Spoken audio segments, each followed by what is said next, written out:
নলবাৰীত মুখ্যমন্ত্ৰীয়ে মুকলি কৰিলে বৰগুৰাৰ পৰা ২৭ নং ৰাষ্ট্ৰীয় ঘাইপথ সংযোগী কুমাৰ ভাস্কৰ বৰ্মা উৰণ সেতু।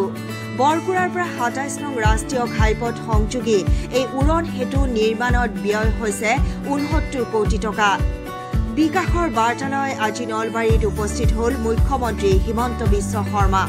কেইবাটাও কাৰ্যসূচীলৈ নলবাৰীৰ বাবে ৫৭৬ কোটি প্ৰকল্পৰ সৈতে উপস্থিত হ'ল মুখ্যমন্ত্ৰী হিমন্ত বিশ্ব শৰ্মাই।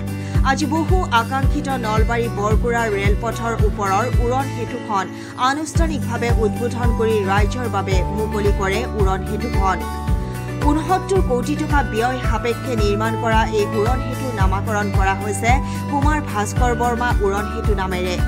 প্ৰাক্তন বিধায়ক অশোক শৰ্মাৰ দিনত শিলান্যাস কৰা এই উৰণ সেতুৱে নলবাৰী চহৰত প্ৰৱেশ কৰা পথৰ যাতায়াত কিছু উপশম ঘটাব। আজি বৰগুৰা উৰণ সেতুৰ লগতে গোপাল বজাৰ বালিতাৰা চটমা আৰু মিলন বজাৰ বিদ্যুৎ উপকেন্দ্ৰৰো শুভ উদ্বোধন কৰে মুখ্যমন্ত্ৰীয়ে। একেদৰে মুখ্যমন্ত্ৰী উন্নত পকীপথ নিৰ্মাণ আঁচনিৰ অধীনত নিৰ্মাণ কৰা ২৭.৯৪ কিলোমিটাৰ দৈৰ্ঘ্যৰ মুঠ ৩৭টা পকী পথৰো শুভ উদ্বোধন কৰা হয়।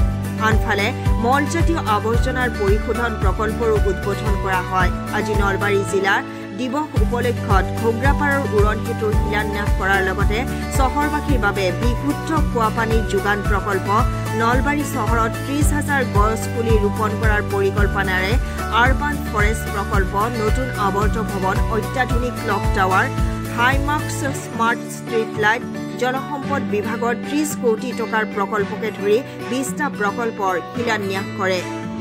নলবাৰী গৰ্ডন উচ্চতৰ মাধ্যমিক বিদ্যালয়ৰ খেলপথাৰত উপস্থিত হোৱা মুখ্যমন্ত্ৰী হিমন্ত বিশ্ব শৰ্মাক সংগ দিয়ে স্থানীয় বিধায়ক তথা মন্ত্ৰী জয়ন্ত মল্ল বৰুৱা, জ্যেষ্ঠ মন্ত্ৰী চন্দ্ৰমোহন পাটোৱাৰী আৰু নাৰায়ণ ডেকাই।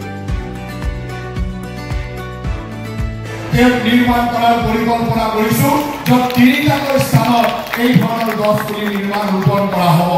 নলবাৰী চহৰত পুৰণা আইডি যিটো ঠাই পিডব্লিউডিৰ আইডি আছিলে, সেই গোটেই অঞ্চলটো আমাৰ ফৰেষ্টৰ ছ'চিয়েল ফৰেষ্ট্ৰি অফিচৰ ওচৰত আৰু নলবাৰী সোমাই অহা প্ৰৱেশ পথৰ ওচৰত আমি একেলগে ৩০,০০০ গছ, যিটো আমি মিয়াৱতী প্ৰচেছৰে লগাম, য'ত একোডাল গছ ১০ গুণ বৃদ্ধি হ'ব। তাৰমানে ১০ বছৰত ১০০ বছৰৰ দৰে ডাঙৰ হোৱা গছ লগাই আমি আৰবান ফৰেষ্টৰ পৰিকল্পনাৰে নলবাৰী চহৰখন সুন্দৰ কৰাৰ জটিলৰ অৰ্থশাস্ত্ৰত নলবাৰীৰ শিল্প উদ্যোগৰ উল্লেখ থকা বুলি বিভিন্ন ইতিহাসবিদে লিখি থৈ গৈছিল।